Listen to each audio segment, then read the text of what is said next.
Well, looks like shit's working. Maybe. And had some technical difficulties and had to reload, restream before we got everything started. That's 2 live streams in a row. I had technical issues. 3, I think, if you count Andrew's that I was on Monday. All right. So tonight's live chat is brought to you by Ammo Supply Warehouse. They are currently over there. I moved things around a little bit in the studio up here. Tim Larson, hello, sir. Let's see, which way do I want to go? Right there. Perfect. Logos are all visible and whatnot. So yeah, if you order ammo from Monsieur Becker and use the coupon code TREMIS10, you will save $10 on any order over $100. Let me bring up my notes. I don't have a lot to talk about tonight, but we will chat a little bit. Adam Hall, hello, sir. We did What's Your Major Malfunction? That's the malfunction workshop last Saturday over in Sugarloaf. It was the first time in a couple years that we ran it. We spent most of the day fixing guns, then fixed them one-handed with the masturbatory hand, and then fixed them one-handed with the stranger. That was on the pistolas. And then after lunch, we took rifles and we fixed all the rifle malfunctions. And then we did it with just the one hand and just the other hand. And that was the whole day. It was a day, that's for sure. Monsieur TJ, hello. Will Crutcher, hello. Good to see you all. We will not be running another What's Your Major Malfunction again until 2027. So if you missed the one on Saturday, keep an eye out, not for next year's calendar, but the one after that. Unless by chance somebody wants to host on a travel trip and they want the malfunction class. I don't know why that's what they would pick, but we could do that. But here in PA, we will not be doing a malfunction class. Something else I alluded to last live chat was that there will be no pistol-specific classes on the schedule for 2026. I don't know what all is going to be in the schedule. In the last week, I've been kind of molding this big piece of clay into what I think 2026 should look like. Sometimes I wish that I didn't set my schedule so far out, because I would probably start making 2025 like this. But it should be pretty cool. And the book of the week will also reference that 2026. But if you're looking for any pistol stuff from me, look to see what's left on the calendar this year. There isn't a lot. Next year, the only pistol blocks of instruction will be in the master class. We'll do one of those. We'll probably do a vehicle class next year where day one is all pistol stuff. I'll still do the Mainville firearms protection course. It's a favor to my local club. I'll do 1 or 2 of those a year. That'll be all pistol.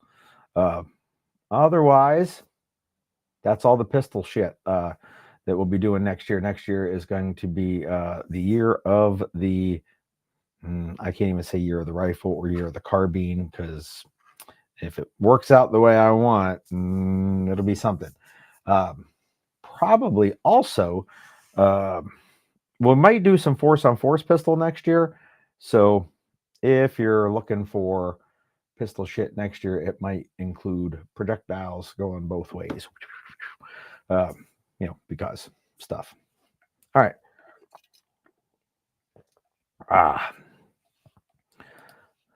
Let's see. What else we got going on? We didn't really add anything new. No, nothing new and exciting. Javier, hello, sir. I did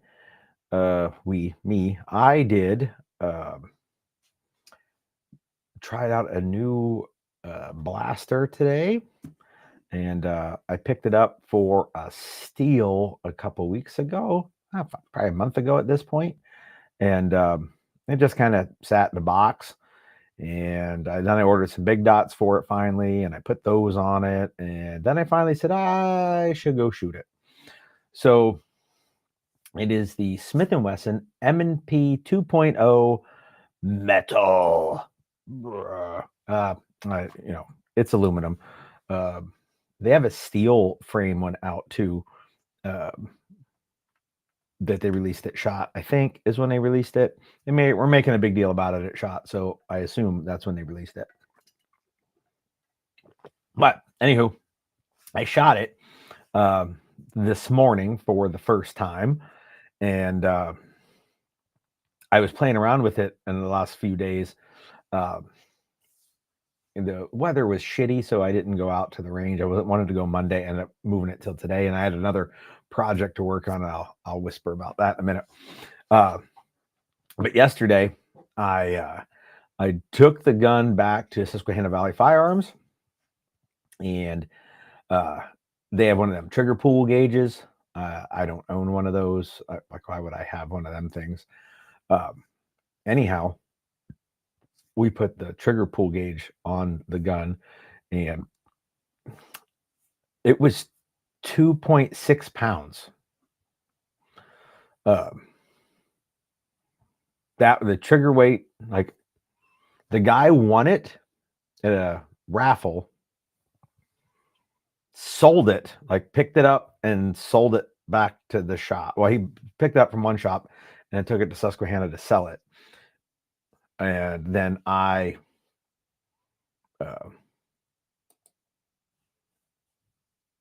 said, "Hey, let me try that." And I picked it up and played with it. And like a week later, I was like, "All right, I'm about to lowball you." And I lowballed them and got it, and I finally shot it today. So I will say, nicest factory striker fired trigger I've ever felt. And super reliable gun. And strangely enough, I've been seeing, since the metal ones came out, I've been seeing a little bit of M&P resurgence in the firearms community. Max, hello, sir. I don't know if because SIG's duty pistol is taking quite a beating on the interwebs, and people are like, I still don't want a Glock, so maybe I'll go try the Smith. But it's picked up a little steam, and this freaking one I got is pretty awesome. I was shocked. We'll wonder if those are on whatever the Smith & Wesson Blue Label is. I don't know. I'm not eligible for anything cool from Smith, so I get a bunch of cool deals from SIG, but nothing from Smith.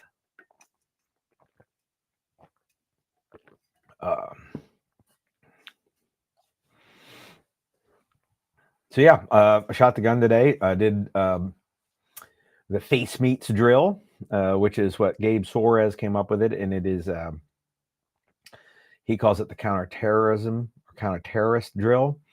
So you got I dropped a cone at 3, 5, 7, 10, 15, 25 yards from the holster at each cone from 25, and then you work your way in.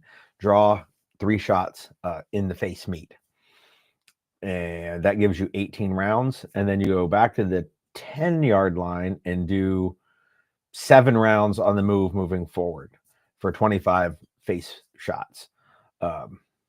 So it was a pretty cool, fun drill. I like brain shots. So he had a target that he Xeroxed on like a 8.5 by 11 sheet of paper. I don't have the target to make copies of, so I just used a IPSC target with the Tremis Dwarven stencil on it and shot it in the face. So I did it twice. Did way better the second time. The first time, what's weird is the first round I ever fired out of the gun to even find out if it worked was 3 rounds in a drill. And I was like, yeah. And in case you were wondering, I put the DXT Pro sights on the M&P. That's the one with the green dot in the front. I think I like the yellow better than the green, but I like both of them better than the orange, and I think I like the white the most.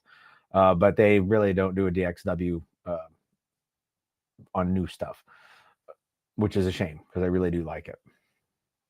So green's kind of like in the middle for me, like white, yellow, green, orange. So I guess it's kind of towards the bottom. Anyhow,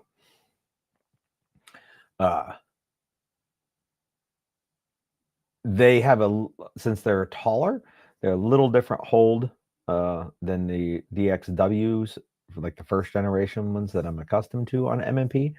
So I had to figure that out on the fly. And man, a 2.5 pound trigger is freaking light. Like I'm telling you, anybody that's coming out to a class, remind me to bring it, and so that you can play with it and be fucking amazed at the trigger on it. Javier says I need a red dot on it. Yeah, just what I need, a fucking 8,000 MOA red blob that's like wider than the gun.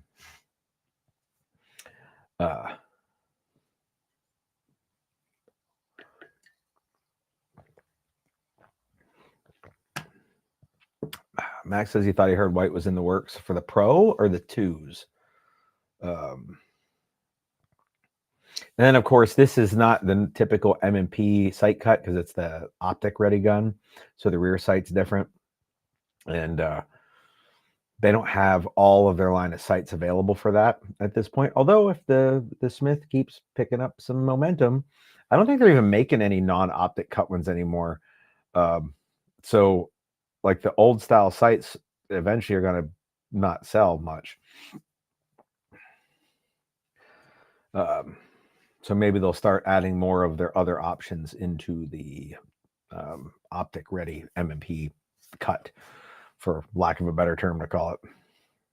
Yeah, Will says that 2.6 is like a competition rifle zone. Yeah, it is super fucking light. Now that was down, on the tip. I mean, if I was up in the middle, but I had to make sure that the lever got pushed because it's, the lever only comes out part way. So I didn't want to be higher than the lever. So I brought it all the way to the tip, which makes it lighter, but longer travel than if I had put the thing in the middle of it. But you get the idea. It's fucking light.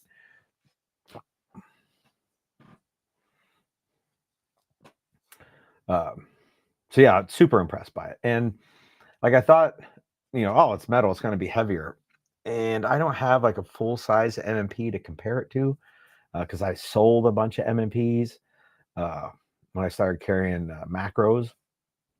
And the my plastic MMP that I have, it's the 17 round guns top end, but I cut the grip to take 15 round magazines. So it's close, but not quite the same. I don't really notice, though, a weight difference between the two because it is aluminum. I know plastic weighs less than aluminum, but it's not steel. It's still an aluminum frame. So it's, but I was impressed with how nice it was.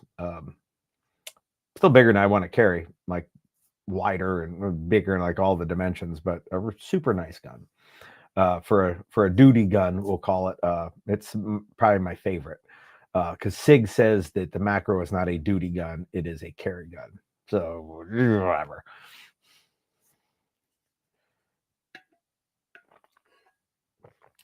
Yeah, my rifle is a heavier trigger pull, and I have like the Geisley SSAEX, short for sex, trigger.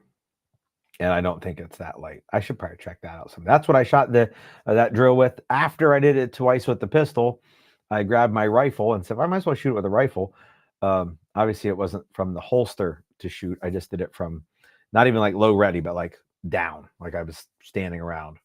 And but Gabe, when he made this post about this drill, he showed a picture of him having shot it with a pistol caliber carbine of some type. And I was like, oh, if he's shooting with a rifle, so am I. I know his isn't a rifle. It's still 9mm, but like it, shoulders and stuff. And so I did it with the carbine too. And I was like, oh, I like that. I had much more fun shooting it with the carbine. But I did learn a little bit about the pistol, and the drill was really good too. So we'll probably do that drill at the next study group or next live fire study group. We'll do something like that.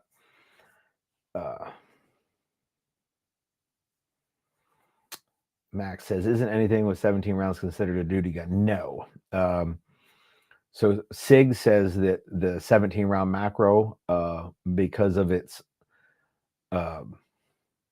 miniaturized innards, it is not a duty gun because it is not meant to go like 100,000 rounds. Like it's supposed to be its lifespan, because all of the parts are thin and small. Like I want to say that the armorer's manual says that the serialized chassis should be replaced at 20,000 rounds, which means it's a whole new gun. So they don't call that duty rated. Mr. Foreskin, hello. No shit. Apparently, Tom can't type the word bayonet on YouTube. That's bizarre. I mean, I can see them banning French as a language, but not necessarily the word bayonet. Oh well, fucking YouTube. I'm going to bring this over here to this window. There we go. And that way I can see my notes a little better.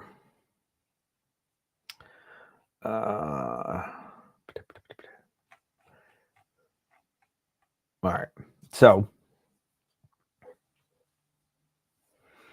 my macro is still a carry gun every day. If I wanted to carry that M&P, I'd have to go back to like 4 o'clock.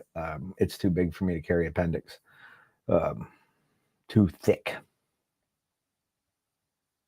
Damn. Tom's trying. It's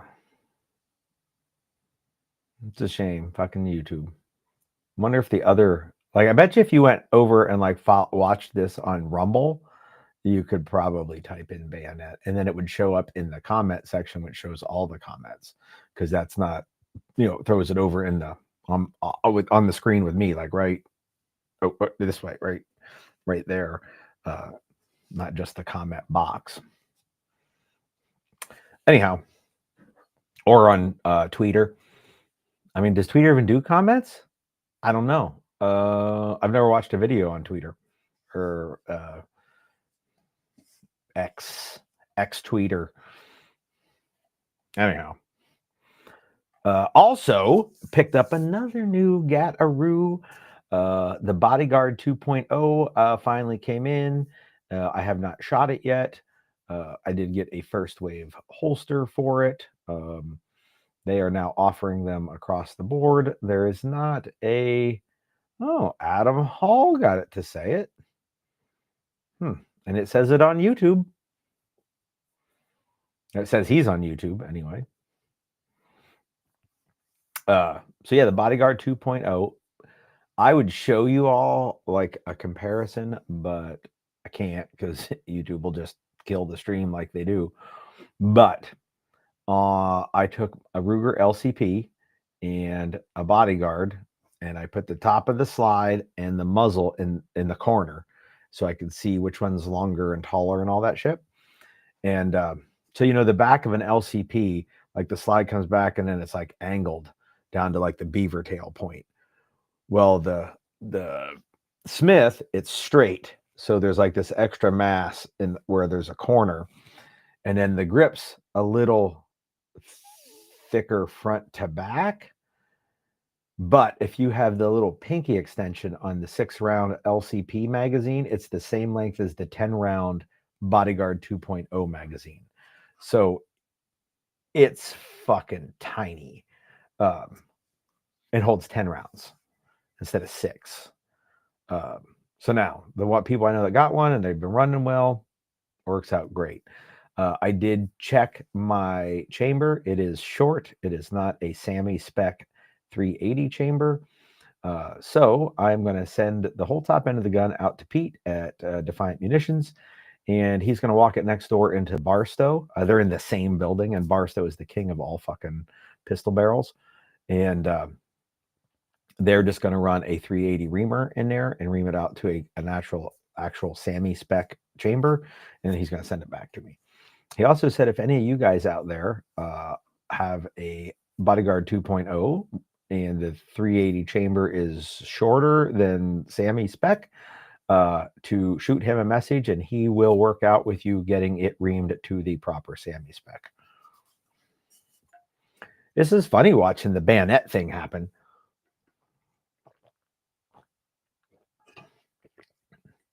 Speaking of Pete Pie over there at Defiant Munitions, I have in my hand some exploded style TCX. Actually, I have like a handful of them. I can't really show them. Yeah, there you go. They are. See if I can't. I don't know how well it'll focus when I get close to it.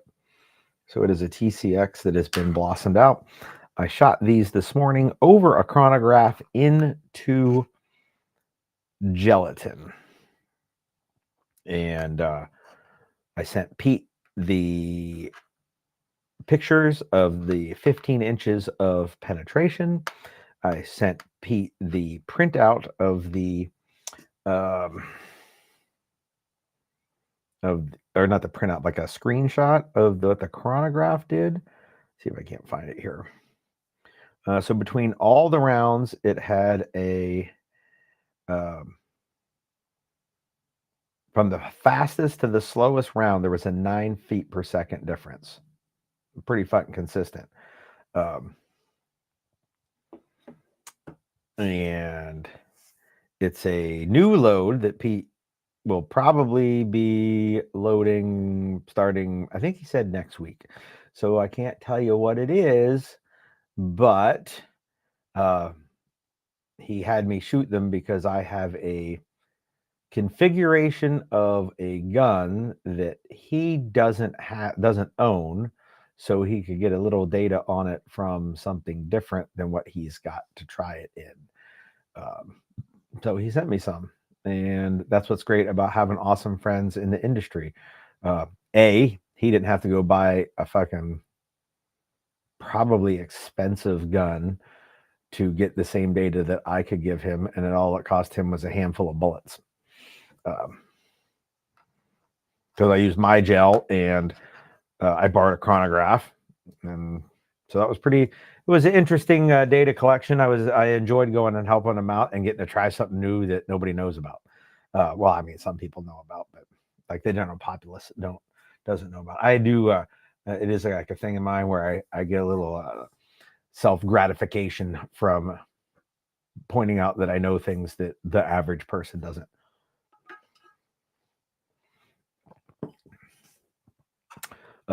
Everybody's got character flaws. That's mine.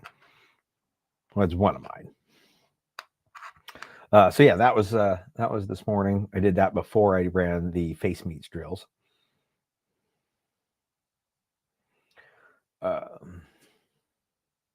Nate Faust, hello, sir. You need Pete to make 454. I need him to make 444.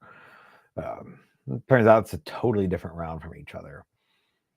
And Max is right. If you reach out to Pete and tell him what rifle you're running, he will probably tell you what load you want to run. As a matter of fact, if he doesn't make the load that you should be running, so say you're running like 7.85 fucking Lucifer or whatever, probably everything now is a Creedmoor, so he might say, hey, you probably want this, and I know Hornady makes a good one. I don't know fucking if he'd recommend Hornady, but they're real close to him. Like I think they're in the next county over, so he might. But he is awesome that way to let you know, like, hey, this is what I would be doing. Now, I actually remember him telling me, hey man, you should get some HST. And I was like, I'll just use your stuff. He goes, oh, well, that HST is a good bullet. If I didn't make bullets, that's what I'd be running. And I got 11 pounds of HST once when I was in California. I only got 11 pounds because that's all you can fly on the airline with is 11 pounds of ammo. So I brought home 11 pounds of federal HST.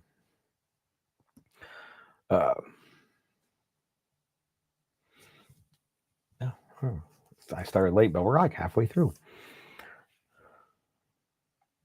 We haven't even got to the really good stuff yet.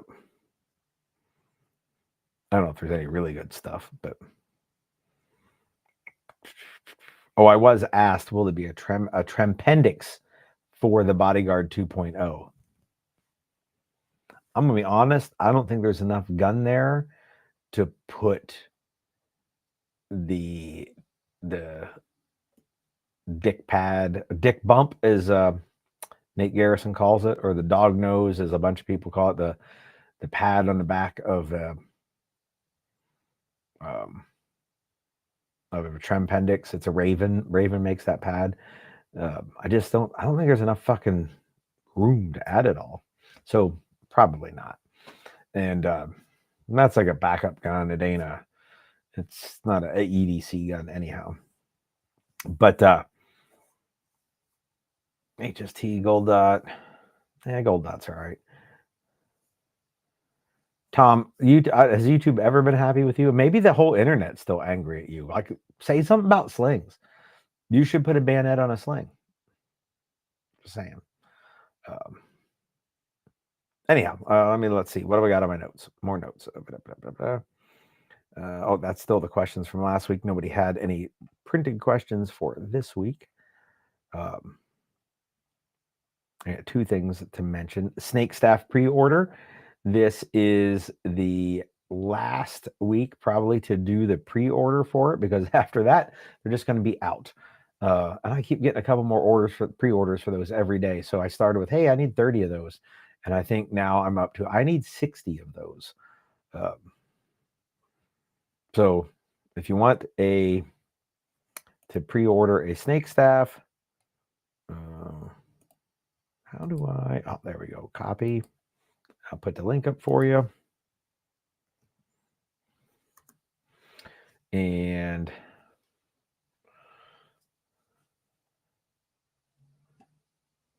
yes, Will's got the limited Glock 19 Trempendix.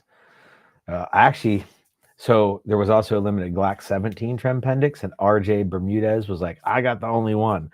And then I made another one for Pete Pie, and told RJ, yep, you're out of luck. Pete needs one. So I put the guys on making that. And now I got word today that Scott Wexler's Glock 17 Trempendix is molded and cut, I think. So when it gets to me, I'm going to laser it and then send it to him. And we traded a Glock 17 Trempendix for a Green Force Tactical clip, tactician clip. I still haven't found my tactician, but I bought another one and it's here. So,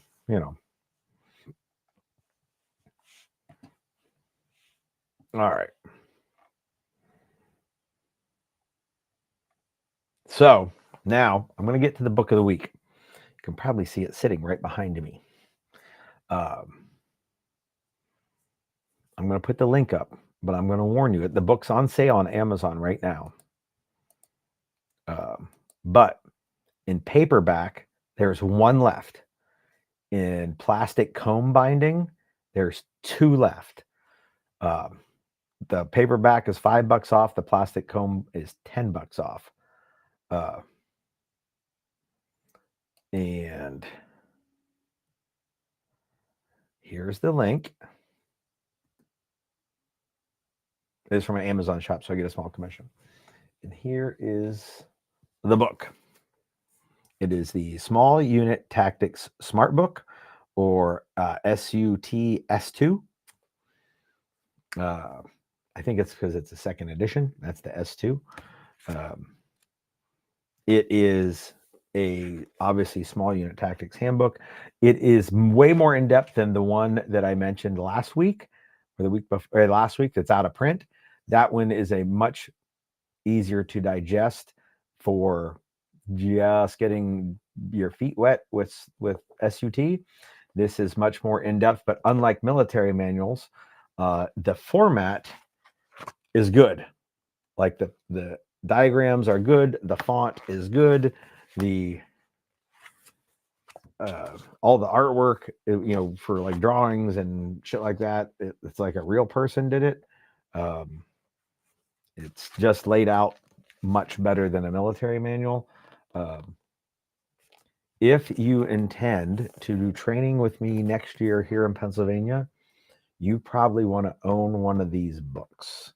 It will supplement the things that we are doing out at Calumet very, very well.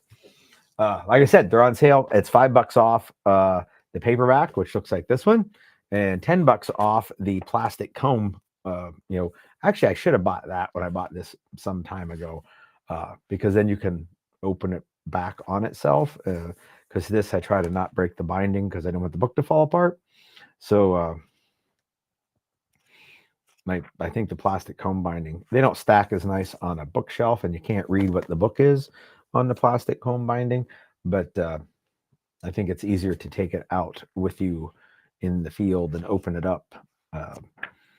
Not that you would like carry it in your fucking shirt pocket, but you might take it so that you and your team can work on some of the skills that are covered in the book.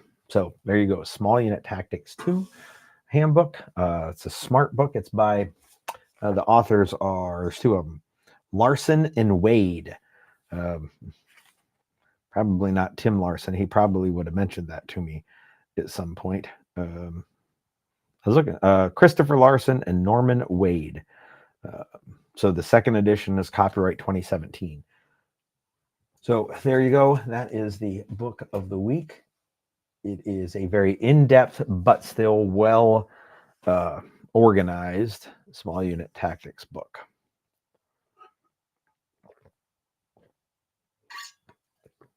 I have some other ones down in my office that we could also talk about, and you'll be like, oh, these are terrible. They're laid out terrible. Some of them are not military manuals that I bought.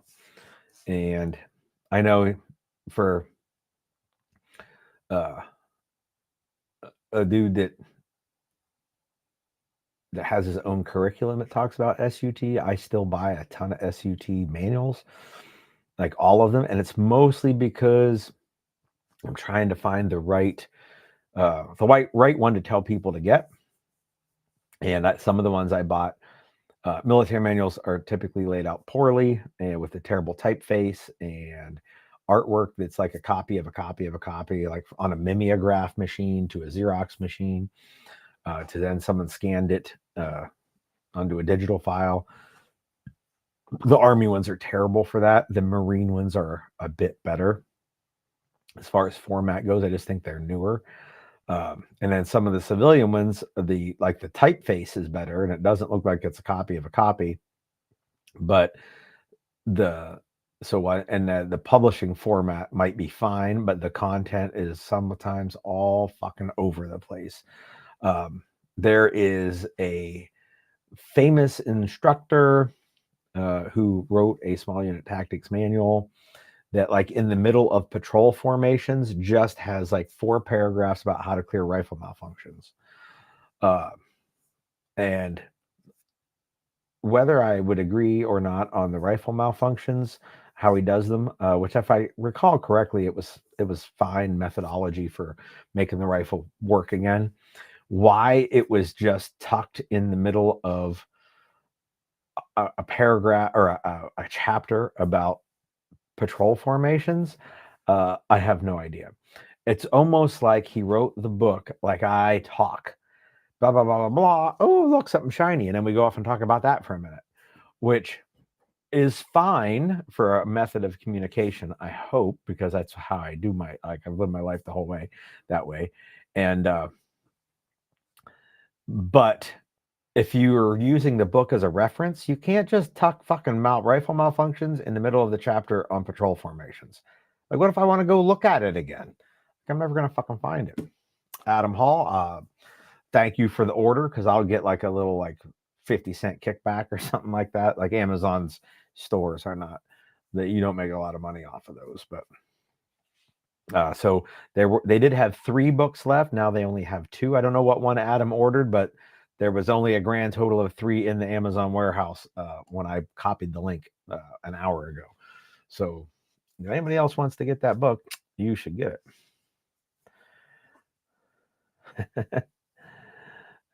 Jared Pollock. I mean, I ain't seen you in forever. I hope you are doing well, sir. Uh, Jared was one of my favorite students. I guess I can say that about everyone. Adam, I did not see that T-Rex was doing the, but he says they're reformatting and printing the old military manuals. Good. What's the brother's name? Isaac? Is it Isaac? Is the guy that does the T-Rex labs? Yeah, fucking terrible with names. I like him. I met him at SHOT. Nice guy. I told him, I was like, dude, I watch your channel. I don't watch your brother's channel. Like your shit's the good shit. He chuckled and was like, well, you know, I basically think he thinks that not everyone thinks that way, but yeah, I really like Isaac, whatever his name is, like the older brother. And I imagine he's the one behind reformatting those old military manuals. I'm glad that they're doing that. They do some other cool stuff, like so that, you know, they make a bunch of holsters, and for people that want to make their own holster molds, because a lot of people are doing it now, like they're CNCing their own molds, and then instead of buying molds, they'll just make what they need. T-Rex, when they're making holsters, they got 3D scanners, and they would just buy every gun and 3D scan the shit out of it so that they could cut their own molds for the, you know, off the gun. And so they have all these files of 3D scans of pistols, and they made a video. I haven't followed up. I don't know if they're doing this or not yet, but their plan was to give all those files away so that other people could CNC their own holster molds. And I was like, wow, that's pretty awesome, because the fact that they bought a 3D scanning device, whatever those look like, and then bought a gun of every fucking gun in existence and scanned them so that they could make holsters. The fact that they're giving that away to their competition because it helps the community at large, that's impressive. Like, props to them. And that was on Isaac's channel as well. And then he clued me in. I thought he was brilliant. I thought he was the smartest motherfucker in the world. Like Leonardo da Vinci fucking brilliance. Isaac did a video on radios, and he's got there's a piece of glass in front of him, and he's got, I guess there's a black light on it or something, and he's got markers that like basically glow as he's writing on the glass. And I was like, man, the fact that you could film that, and like as you were writing it, it wasn't backwards. And I was like, you know, because Leonardo da Vinci supposedly could do that. He could write sentences out so that you'd need to read them in a mirror, but he could write them just like as fast as he was writing his regular print. And Isaac was like, yeah, so I just wrote it so I could read it, and it was backwards, and then we mirrored the video when we edited it, so everything was backwards, but it made the writing turn, you know, normal. And I was like, oh, that makes a lot of sense, and I'm retarded. I mean, you're still fucking brilliant, but I'm retarded for thinking that you taught yourself to write in a mirror image for the video. Oh, Tim Larson says they have a 3rd edition to the Small Unit Tactics Handbook. Oh, I didn't know that. Oh.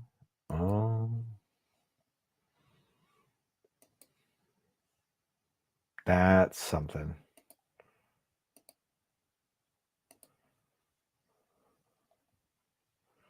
And for some reason, Tim, it makes sense to me that maybe you told me that once. Weirdly enough, when customers also bought or products related to this item, the 3rd edition one doesn't show up on Amazon's list for something similar to the second. I had to buy that too.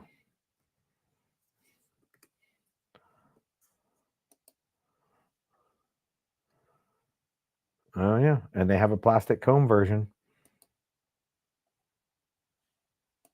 So for those of you that want the third edition, you give me a moment. I'm going to I'll give you a link to that. That also gets me a small commission. Yeah, but I feel a little stupid, not gonna lie. But at least Amazon has made it easy for people with Amazon shops at this point to I'm able to add it right to, I think, reading list. Is also in my shop now. And add to cart, plastic comb version. Oh, there's already something in my cart. A curtain rod for the wife. So anyhow, at least I'm not going to order yet. I'll find out if she really wants that curtain rod. So it looks like I'm going to buy the third edition as well. So Adam, maybe you have an opportunity to cancel the second edition and buy the third. Although the third is $43, so the second is still much cheaper.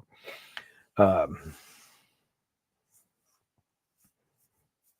we will be if the third edition is as awesome as the second edition, which I suspect that it might be, we're going to reference that a lot in 2026. And probably going to reference it at many of the study groups left in 2025. So if you're getting an idea in your head about what the curriculum, the course schedule will look like next year, based off of that, I'd tell you you're probably wise. Yes, you're just wise.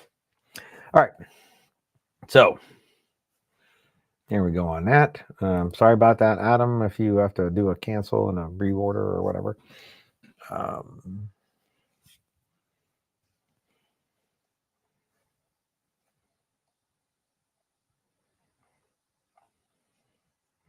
All right.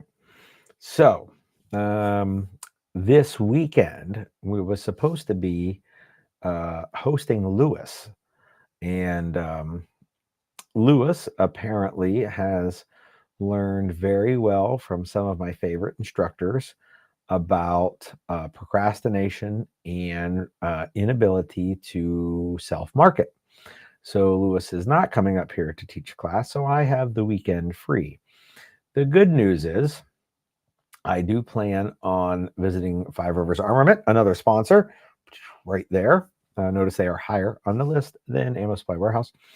Plan on visiting them in the next few days here, as well as going to help Mr. Fiore scout some locations for the GPS class that he's doing, 0 point class. And I also am going to work with Mr. Fiore to do some Minuteman Go Bag primer footage so that we can have an online version of that seminar. So we're going to get together and do some of that, like video pictures and stuff. He's just going to use his drone so we can lay gear out that goes in different types of loadouts and get pictures of it, because I can't find a place where I can get high enough to take a good down photo. So we're going to do it off a drone. Pretty fucking smart. It was his idea, not mine. So we're going to bust that out in the next couple of days too. So I guess Lewis not coming here has helped, clear the schedule a little bit to do a couple other things as well. And so that's what we got going on. If you guys ain't got anything, I ain't got anything else I want to talk about either. I covered everything on my notes and that kind of thing. And I want to skedaddle do out of here. If oh, Turtle, hello, sir. All right, Adam. I feel much better now that you were able to square that away. because I'd have felt bad. All right, so I got 8:55 by both clocks, and if we got nothing else, we can chit chat a little bit next week. Maybe next week, Pete will have already announced the thing that's in my hand, what these guys come out of, what load, and we can maybe chat about that a little bit. Oh yes, Noah, awesome. We should talk. I should mention that. So for the masterclass in October, out at the 7 Syndicate Range, if you want to come to the class, on-site lodging. That is a thing, which is good because we're going to go way late into the night and nobody wants to drive home afterwards. So Noah's got some bunkhouse team room kind of thing there, already there, and I knew he was building more last time I talked to him. So yes, that is happening. So thank you for popping in and mentioning that. And for everybody else, we will, and it's free. I notice I didn't say free lodging because I didn't want to speak for you, but Noah just mentioned it's free. So if you come to the class, you can stay at Noah's place for free. They just have they put a shower house in too, or a bathhouse. That sounds way dirtier. So yeah, the bathhouse sounds like some sort of like Roman den of debauchery with water in it.